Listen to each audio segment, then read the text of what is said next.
Nós estamos alegres, porque quando nós chegamos na casa do Senhor, sempre vai ter um para adorar, né? Sempre vai ter um para trazer uma palavra diferenciada. Então o Senhor sempre tem uma palavra para os nossos corações. Então não há motivo de estar na casa do Senhor e não ter alegria, porque a alegria do Senhor é a nossa força. A cada momento da nossa caminhada, nós conseguimos vencer. Por quê? Porque o Senhor está conosco. Aleluia. Nós temos garantia e certeza de que Ele está presente nas nossas vidas. Ele que nos conduz, Ele que direciona os nossos passos. Por mais difíceis que seja a nossa caminhada, porque a caminhada do cristão não é uma caminhada que você vai caminhar por rosas, em cima de rosas, pétalas, né? Quando você casa, normalmente sempre tem a florista, um aniversário de 15 anos, sempre tem uma florista que vai estar jogando pétalas de rosas para que a debutante ou a noiva passe numa representação de que a vida dela seja feliz, que ela tenha, né, momentos de alegria. Mas a gente sabe que a vida não é só mar de rosas. Vai ter momentos de alegria, sim, mas nós também vamos enfrentar momentos de crise, momentos difíceis, né? Mas independente das circunstâncias, na alegria ou na tristeza, louvado é o nome do Senhor. Amém, glória a Deus. Precisamos agradecer a Ele, porque todas as coisas, a palavra de Deus diz, coopera para o bem daqueles que temem ao Senhor. Amém. E se nós servimos ao Senhor, nós sabemos que vai ter essas contradições, né? Vai ter esses altos e baixos. Não tem como fugir. Mas a certeza é que nós conservamos a esperança de que Cristo está conosco. E que quando o Senhor está conosco, a situação fica mais leve. A dor dói menos. A dificuldade é menos difícil. Não é porque o problema deixou de ser problema, a dor deixou de doer, mas é porque o Senhor está conosco. E isso faz toda a diferença. Com Jesus ao nosso lado, nós conseguimos vencer as dificuldades. Amém. Mas sem Ele, não dá. Não dá para dar um passo sem Jesus. Mas com Jesus, caminhamos até o fim do mundo, porque Ele está conosco e Ele é a nossa força. Amém. Eu louvo o Senhor por esta noite, por essa oportunidade, pela vida dos irmãos, pela alegria, pela maneira que o Senhor tem trabalhado e tem abençoado a cada um.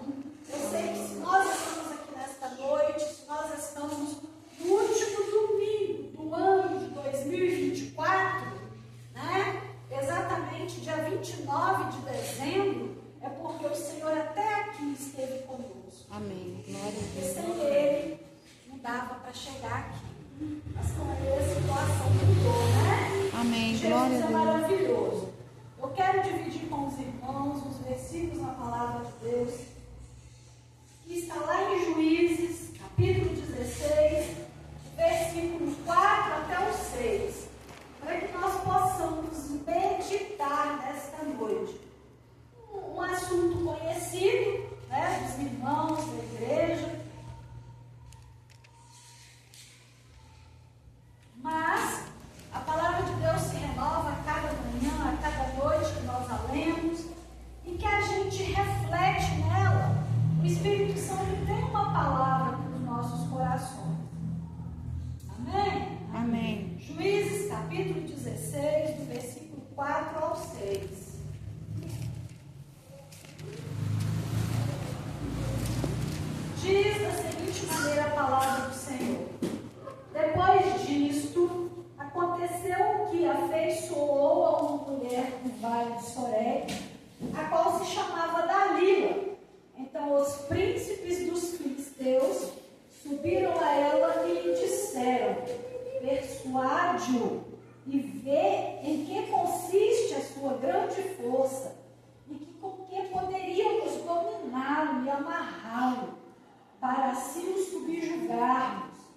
te daremos cada um 1.100 ciclos de prata.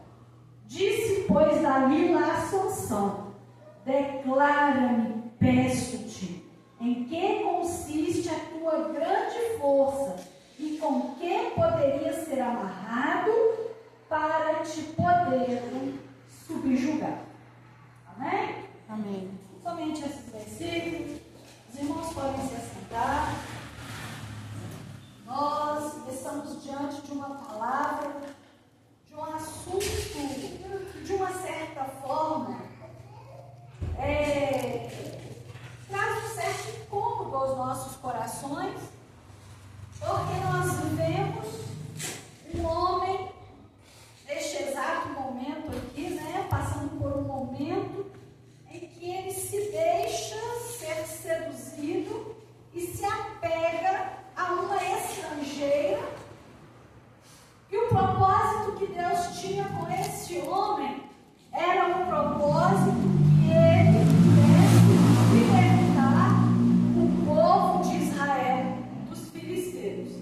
E a gente vê aqui no fato em questão, ele se relacionando justamente com uma filisteia. Mas qual que era o projeto inicial de Deus? Deus é um Deus tremendo. Ele sempre cuidou, ele sempre cuida do seu povo. Israel estava sendo julgado, subjugado, sofrendo, debaixo das garras dos filisteus. E Deus então, através da representação de um anjo, manda encontrar-se com a mulher de Manoá. É interessante porque a Bíblia nem fala o nome dessa mulher. A Bíblia só fala a esposa, a mulher de Manoá. E esse anjo vai conversar com ela, dando uma notícia de que ela iria ser a mãe de uma criança que seria separada desde o ventre para um trabalho especial. Ele nasceria para libertar o povo de Israel da mão dos filisteus. Então haveria alguns requisitos, haveria então algumas coisas que essa criança, que esse garoto, que esse rapaz não poderia comer, misturar, ele seria, ou seja, ele estava sendo separado para realizar uma grande obra, ele estava sendo escolhido. Então ele não poderia ficar presente, estar misturado com algumas coisas por causa deste ministério que estava sendo lançado sobre a vida dele. Então este bebê nasce, uma mãe que era estéril, ganha essa criança com maior alegria, cuida dessa criança, o tempo passa e ele cresce. E ele cresce cheio de vida, de força, de vigor, porque Deus tinha e tem um propósito na vida de Sansão.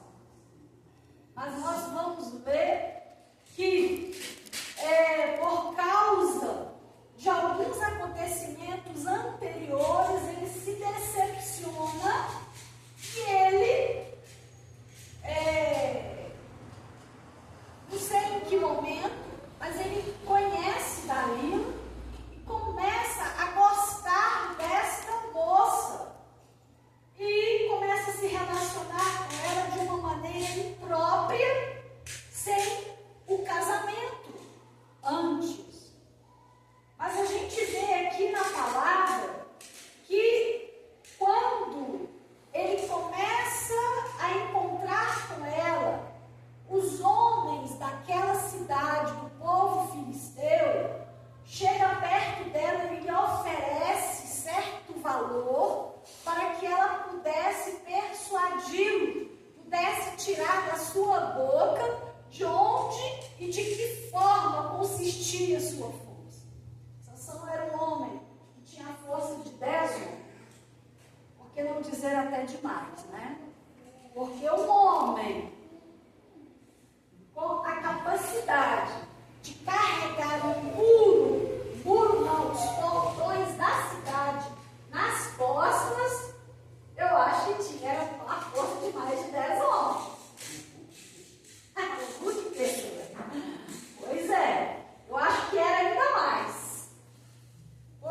Espírito de Deus movia sobre a vida daquele homem e lhe dava um poder sobrenatural. E uma astúcia, né? Uma maneira de trabalhar diferenciada, porque com uma queixada de jumento, conseguir matar vários dos seus inimigos. A astúcia de colocar fogo e amarrar nas caudas das raposas e queimar os campos dos filisteus. Então a gente vê que não era só força, era habilidade, era sabedoria, né?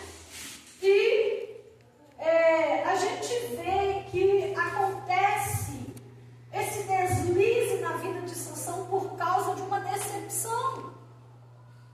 E justamente em um relacionamento. Ele se decepcionou por causa de um fato ocorrido e ele vai logo ficar amigo, se aproximar do inimigo.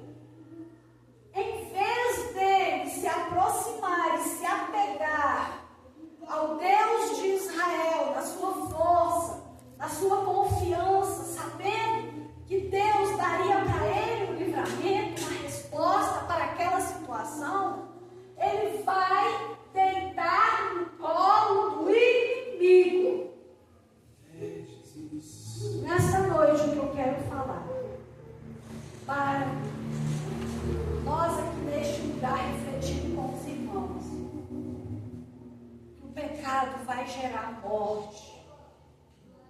Nós precisamos ter cuidado, porque nós estamos vivendo dias e situações que muitas vezes nós seremos ou vamos ser atraídos.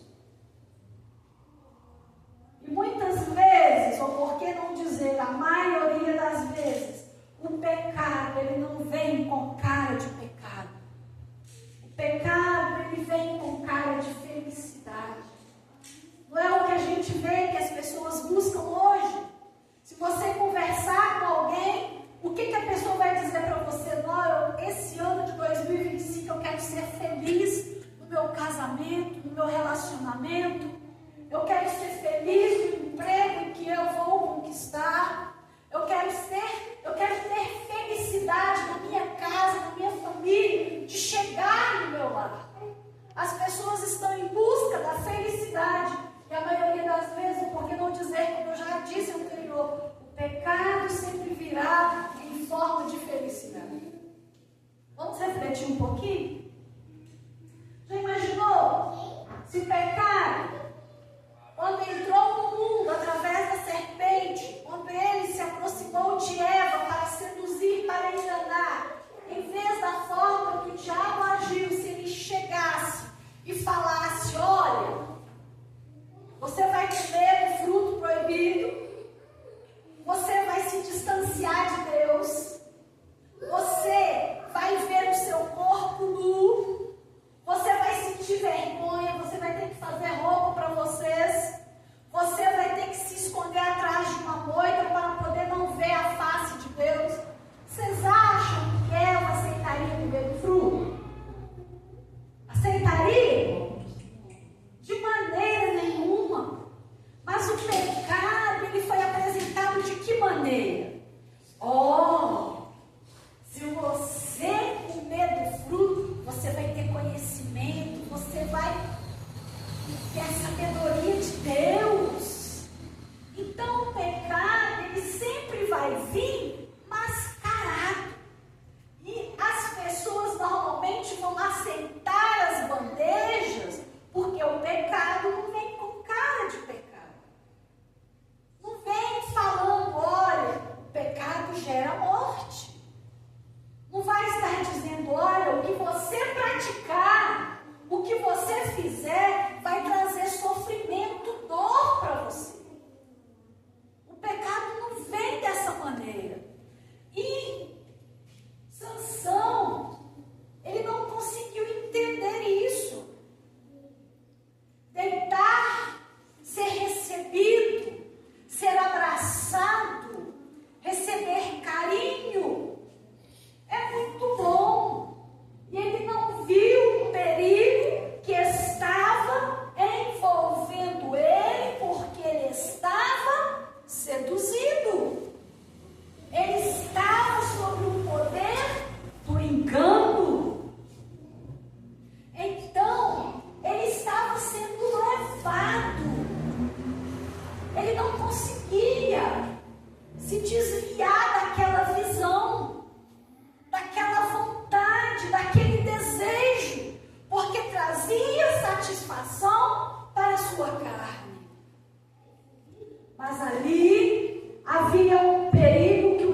envolve a sua presa.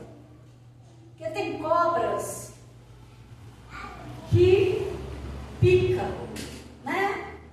Dá o bote, morde, destila seu veneno e a pessoa vai aos poucos. Se não tem, né, um atendimento de imediato, rápido, para poder tomar o antídoto, a pessoa vai morrer. Mas tem cobras que elas não têm esse poder de veneno, mas pelo seu tamanho, pela sua força, ela começa a envolver com o olhar. E a hora que a pessoa está toda dominada, ele começa a envolver, vai rolando nela. E quando ela menos percebe, ela já está sendo toda esmagada. Vai sendo quebrada aos poucos pela sua força, pela maneira em que ela o envolve. Só assim depois ela vai abrir a sua boca para poder engolir, para comer. E o seu organismo vai digerir a sua presa. Sansão, ele não percebeu o perigo, porque ele estava sendo seduzido com palavras, com situações e pela sua dor do momento. Mas aquela mulher, ela se posiciona não como uma pessoa que queria o bem de Sansão, mas ela estava preocupando com o seu próprio bem, porque o lucro que ela teria com a sua declaração.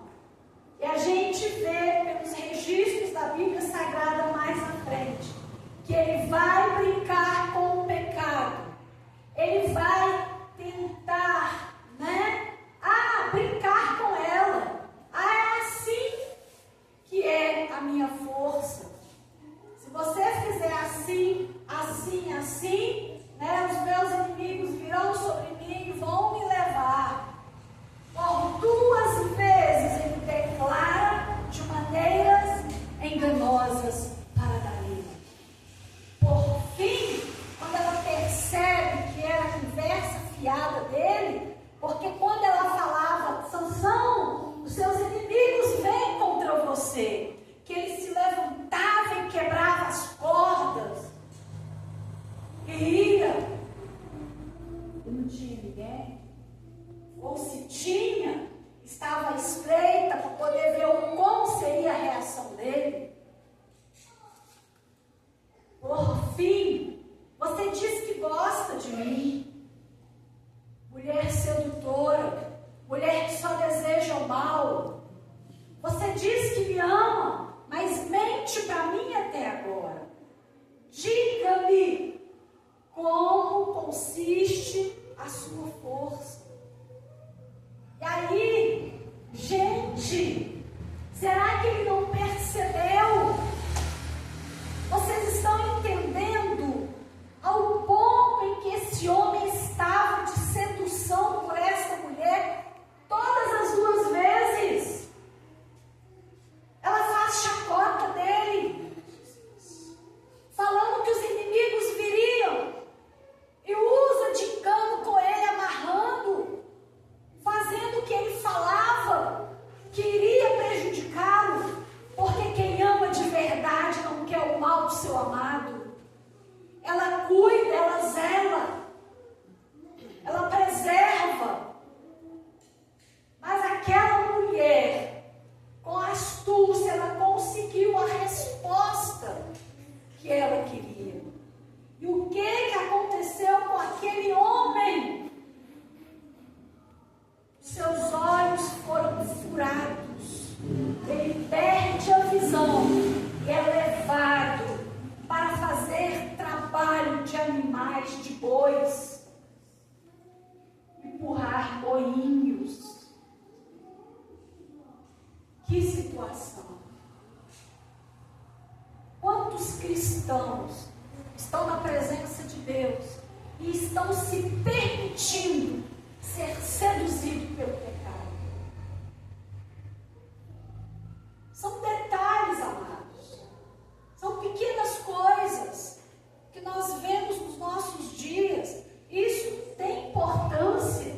Por que cobrar tanto? Por que exigir tanto? Isso não tem nada a ver. São as brechas que muitas vezes nós estamos abrindo e literalmente o diabo vai aproveitar essas oportunidades. E daqui a pouco, os homens e mulheres de Deus, que antigamente eram testemunho, ao andar na rua, se via e falava: aquele é um homem de Deus, aquela é uma mulher de Deus. Vamos estar no mesmo nível, parecidos, comungando com as mesmas práticas, aceitando as mesmas coisas. Nós precisamos mudar essa situação, viver o Evangelho de Jesus Cristo pleno e real. Ah, mas você é quadrada. Ah, mas na sua igreja não pode isso. Não é a igreja que proíbe, é a palavra de Deus que nos conduz. É a palavra de Deus que nos mostra o caminho a seguir, a viver uma vida de santidade, uma vida de distanciamento dos prazeres e das práticas mundanas. Porque aquele que ama o mundo, o amor do Pai não está nele. Porque todos aqueles que querem seguir Jesus serão perseguidos, levarão afrontas, vão ser criticados. Mas se fizeram isso com o nosso mestre, você espera que te tratem melhor do que trataram Jesus? Se colocaram nele uma coroa, se chicotearam ele, se cuspiram no rosto dele, você está esperando o que do mundo? Aplausos? Abraços? Reconhecimento? Amados, nós não somos daqui.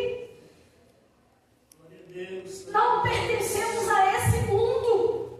E é por isso que somos perseguidos. É por isso que não somos aceitos. É por isso que muitas vezes as pessoas olham para a gente assim.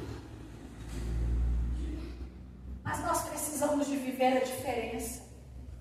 Nós precisamos de viver a diferença para ter o sobrenatural de Deus em nossas vidas. Porque se nós começarmos a compactuar com o mundo, assim como Sansão começou a compactuar com Dalila, vai acontecer a mesma coisa. Mas se nós rejeitarmos, nós vamos ser tocados por Deus e vamos sentir a presença e a glória dele na nossa vida. Vamos aceitar os desafios.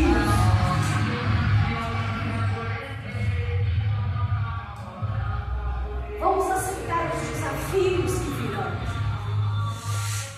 Vai vir dificuldade, vai vir luta, vai vir problema. Mas nós somos mais do que vencedores. A igreja de Jesus Cristo é o único exército que luta e já sabe o veredito final, é vitória. Glória a Deus. É vitória. Amém. É o único exército que sabe o que espera no final. É o único povo que sabe que quando findar aqui, como o seu nome está escrito no livro da vida, vai ser bradado para ele e para ela: vinde benditos de meu Pai, possuí por herança o que está proposto para vocês desde a fundação dos séculos. Mas para que isso aconteça, não podemos compactuar com o mundo. Não podemos sentir alegria e prazer em viver como o mundo vive.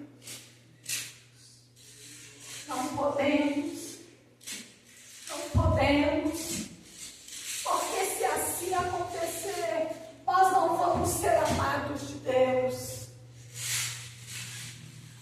ser vomitados da boca de Deus, amado. Aleluia.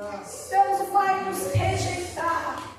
Mas todos quanto estão nessa caminhada, estão com o propósito de seguir à frente, caminhar mais um pouco, esses serão bem-aventurados. Esses alcançarão de Deus a promessa. Mas é preciso ter fé e ter garra. Porque muitas vezes as circunstâncias vêm e a gente se sente fracassado. Muitas vezes a dor vem e parece que a dor não vai parar de doer. Muitas vezes a dificuldade vem e parece que só a gente passa por isso. Só o povo de Deus enfrenta luta. Só o povo de Deus enfrenta dificuldade. Mas também é só o povo de Deus que tem a presença do Espírito Santo, consolando e confortando e dizendo para cada um de nós: eu te escolhi, você é meu. Ninguém tira da minha mão. Isso é maravilhoso, amados, porque a gente sabe que pode doer, pode vir problema, pode vir dificuldade, mas nós não vamos perder. Amém. Aleluia. Nós já somos vencedores. Que o Senhor continue nos abençoando. Amém. Que o Senhor esteja conosco. Quando a gente achar, né? O apóstolo Paulo mesmo, ele faz menção na sua palavra. Quando eu me sinto fraco, é aí que eu sou forte. Amém. Né? Porque a nossa força não é nossa. A nossa força é gerada da matriz chamada Jeová Jiré, Deus Todo-Poderoso. Ele é a matriz da nossa força. Então vamos seguir, porque tem muita coisa para fazer ainda, e nós somos os soldados que o Senhor elegeu, chamou para a sua obra. Somos comissionados nessa grande missão. E soldado que não se posiciona é um problema, né? Então vamos nos posicionar nas fileiras celestiais. Vamos nos posicionar, porque tem muito ainda para se fazer. Deus abençoe em nome de Jesus. Amém. Glória a Deus.